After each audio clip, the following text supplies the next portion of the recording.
apa itu Firebase ya. Firebase. Nah, kalau kita cek di Google, Firebase itu adalah suatu layanan dari Google ya. Jadi dia buatan Google dan dia digunakan untuk mempermudah para developer, intinya kayak gitu, dalam mengembangkan aplikasi. Kenapa mempermudah ya? Kita coba cek lagi. Jadi Firebase ini punya kitab sakti karena kita menggunakan Flutter untuk mengintegrasikan dengan API-nya para developer. Nah, di sini ini kitab sakti kita ya.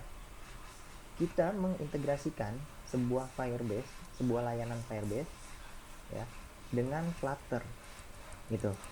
Nah, layanannya itu ada apa aja? Nah, ini layanan itu ada banyak.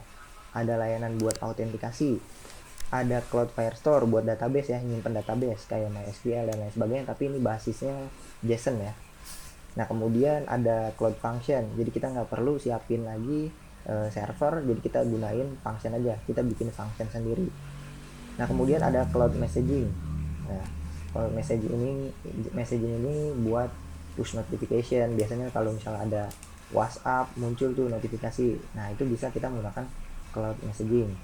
Kemudian Cloud Storage, ini konsepnya sama kayak Google Drive ya, kita bisa menyimpan sebuah file kita ke dalam sini, Cloud Storage.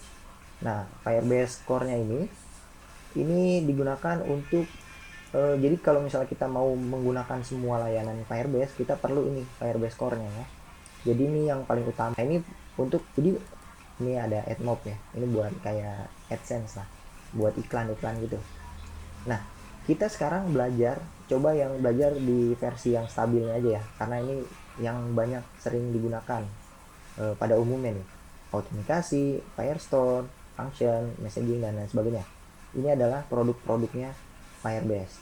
Jadi gimana caranya kita mengintegrasiin ya Firebase, ingat ini kita setia dengan si Firebase ini biar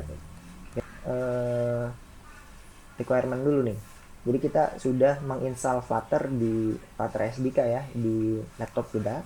Kemudian kita sudah membuat sebuah Firebase project ya. Firebase project itu di sini berarti ya.